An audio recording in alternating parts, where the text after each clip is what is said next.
हाँ तो दोस्तों, इस वीडियो के अंदर हम हुंडई मोटर्स के आईपीओ के बारे में बात करेंगे और जानेंगे कि इस आईपीओ के अंदर आपको अप्लाई करना चाहिए या नहीं। चलिए शुरू करते हैं। तो देखिए, सबसे पहले अगर हम यहाँ पर आईपीओ की डिटेल्स के बारे में अगर हम बात करेंगे तो ये जो आईपीओ 15 तारीख को ये आईपीओ में स्टार्ट होता हुआ नजर आएगा और 17 तारीख को ये आईपीओ में क्लोज होता हुआ नजर आएगा।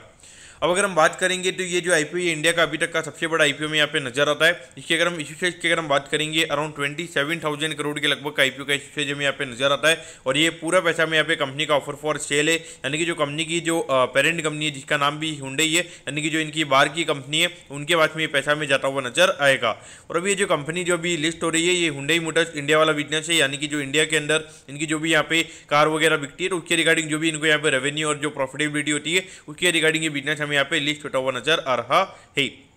तो सबसे बड़े अगर हम नेगेटिव पॉइंट की अगर हम बात करेंगे तो यहाँ पे जो पूरा पैसा यहाँ पे ऑफर फॉर सेल के फॉर्म में यहाँ पे कंपनी का जाता हुआ नजर आ रहा है। अब वो नेगेटिव की है क्योंकि यहाँ पे ये जो पूरा पैसा हमें यहाँ पे इंडिया के बाहर यहाँ पे जाता हुआ नजर आएगा। ऑलमोस्ट अगर हम देखेंगे तो लगभग $3 बिलियन के लगभग अगर पैसा अगर एकदम से बाहर जाएगा तो उसको कहीं ना कहीं एडजस्ट होने में कहीं ना कहीं अगर हम देखेंगे 1 से 2 महीने वहाँ पे लग जाते हैं। तो उसमें कहीं ना कहीं ऐसा हो सकता है यहाँ पे सेकेंडरी मार्केट यानी कि जो हमारे जो शेयर लिस्टेड है वहाँ पे कहीं ना कहीं थोड़ा बहुत करेक्शन हमें यहाँ पे देखने को मिल सकता है, या फिर उसके अलावा हो सकता है कि यहाँ पे जो म्यूचुअल फंड्स वगैरह है वहाँ पे थोड़ी बहुत हमें यहाँ पे एनएवी गिरती हुई नजर आ सकती है।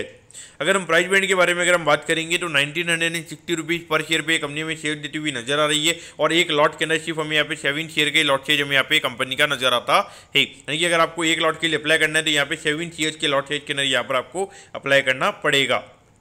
अब अगर हम यहाँ पे कंपनी के फंडामेंटल्स की अगर हम बात करेंगे तो देखिए, मेरे ख्याल से आप सभी को पता होगा कि यहाँ पे हुंडई का यहाँ पे कार का बिजनेस हमें यहाँ पे नजर आता है, जिसमें मेनली अगर हम देखेंगे तो यहाँ पे इंडिया के बाद में अगर हम देखेंगे तो सेकंड जो लार्जेस्ट यहाँ पे आई थिंक जो यहाँ पे मार्केट शेयर है वो हमें यहाँ पे मारुति के बाद में अगर हम बात करेंगे तो हुंडई का यहाँ पे नजर आता है। और खास करके अगर हम देखेंगे तो इनका जो क्रेटा वाला जो इन्होंने एसयूवी मॉडल जो इन्होंने निकाला था वो काफ़ी ज़्यादा सक्सेसफुल यहाँ पे इंडिया में रहा है। तो पॉइंट ऑफ व्यू से अगर हम देखेंगे तो डेफिनेटली अगर हम ब्रांड नेम के हिसाब से अगर हम बात करेंगे तो उसमें लिए डेफिनेटली काफ़ी अच्छी कार ये कंपनी बनाती भी है और उसके अलावा काफ़ी अच्छा मार्केट शेयर भी हमें यहाँ पे इंडिया में ये कंपनी का नजर आता है। लेकिन अगर हम देखेंगे भले ही कंपनी कितनी भी बढ़िया क्यों ना हो, लेकिन एक हर कंपनी एक वैल्यूएशन पे अच्छी लगती है। अगर हम ये कंपनी के पी रेशियो की अगर हम बात करेंगे तो लगभग पिछले साल की जो कंपनी की अर्निंग्स है उसके हिसाब से अराउंड 27 टाइम्स के पी रेशियो पे कंपनी का आईपीओ में आता हुआ नजर आ रहा है। तो अगर हम देखेंगे ऑलमोस्ट यहाँ पे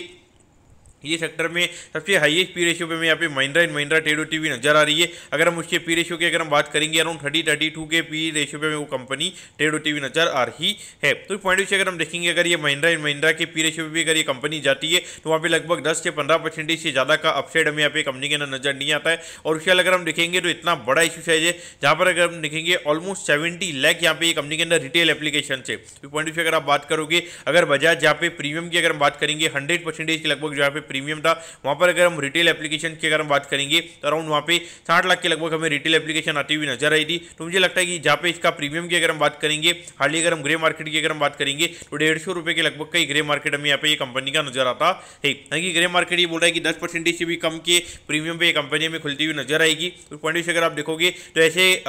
जब ऐसे आईपीओ जाते हैं तो अभी मुझे लगता है कि जो आधी पब्लिक जो यहाँ पे नॉर्मली लिस्टिंग इनके लिए अप्लाई करती है वो यहाँ पे अप्लाई नहीं करेगी। और उसके लिए मुझे लगता है कि कहीं ना कहीं यहाँ पे जो रिटेल कैटेगरी जो एचएनआई कैटेगरीज है वो यहाँ पे कहीं ना कहीं हमें यहाँ पे अंडर सब्सक्राइब होती हुई नजर आ सकती है। अब यहाँ पर आपको क्या करना चाहिए,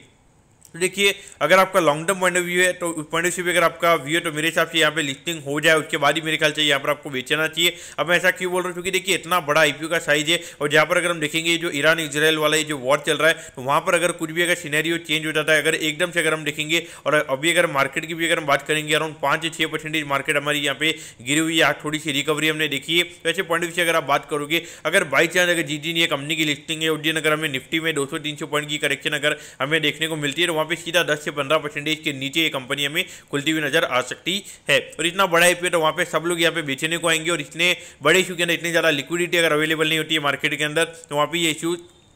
अराउंड 20 से 25% डिस्काउंट भी हमें यहाँ पे खुलते हुए नजर आ सकते हैं। तो देखिए, भले यहाँ पे कंपनी कितनी भी बढ़िया क्यों ना अगर मार्केट में लिक्विडिटी नहीं होती है तो वहाँ पे अराउंड 20-25% का करेक्शन हमें मजाक में देखने को मिलता है। तो मेरे ख्याल से अगर आपको लॉन्ग टर्म पॉइंट से अगर यहाँ पे ये स्टॉक को लेना ही है तो मेरे ख्याल से लिस्टिंग यहाँ पर अगर ये कंपनी की हो जाती है, प्राइस अगर एक बार सेटल हो जाता है तो पॉइंट से उसके बाद में यहाँ पर आपको बाय करना चाहिए। अगर हम देखेंगे कंपनी अच्छी है मेरे ख्याल से, अगर आपका ये कि यहाँ पे आने वाले 4 से 5 साल में अगर यहाँ पे ऑटो सेक्टर अच्छा करेगा तो पॉइंट से अगर आपको ऑटो कंपनी के अंदर इन्वेस्ट करना है तो पॉइंट से इन्वेस्ट इन्वेस्ट किया जा सकता है। अगर आपको ऑटो सेक्टर के अंदर इन्वेस्ट ही नहीं करना है तो मेरे ख्याल से फिर यहाँ पे अवॉइड करना सही रहेगा। मैं पर्टिकुलरली यहाँ पे कंपनी को, अगर ये कंपनी की लिस्टिंग हो जाएगी उसके बाद में मैं पर्टिकुलरली ये कंपनी को देखने वाला हूँ। उससे पहले मुझे नहीं लगता है कि यहाँ पे जब इतना बड़ा जब फ्री फ्लोट होता है, ऑलमोस्ट अगर हम देखेंगे 13 से 13.5 करोड़ के जो शेयर्स है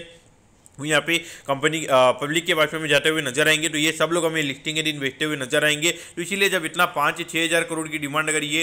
की सेलिंग अगर ये यहाँ पे लिस्टिंग के दिन अगर ये आईपीओ के अंदर आती है तो उसको ऊपर खुलने के लिए यानी कि 10% ऊपर खुलने के लिए लगभग 5.5 से 6 हज़ार करोड़ की यहाँ पे एक्स्ट्रा डिमांड होगी, तभी ये आईपीओ में ऊपर खुलता हुआ नजर आएगा। तो पॉइंट से देखा जाए इतने ज़्यादा इतना बड़ा फ्री फ्लोट को एडजस्ट करना मार्केट के लिए काफ़ी ज़्यादा टाइम लगेगा। पर्टिकुलरली ये कंपनी की अगर हम बात करेंगे इसको काफ़ी ज़्यादा टाइम लगेगा। तो इसीलिए एक बार के लिए मेरे हिसाब से आईपीओ के पॉइंट से अवॉइड करना चाहिए। अगर लॉन्ग टर्म के लिए अगर लेना ही है तो मेरे ख्याल से लिस्टिंग होने के बाद में यहाँ पे लेना चाहिए। तो दोस्तों मैं कहता हूँ कि हुंडई मोटर्स के आईपीओ के बारे में आपको सब कुछ समझ में आ गया होगा। अगर आपकी कोई भी क्वेरीज है आप कमेंट कीजिए, मैं जरूर आपके कमेंट पर रिप्लाई करूंगा। ओके दोस्तों, thank you, have a nice day.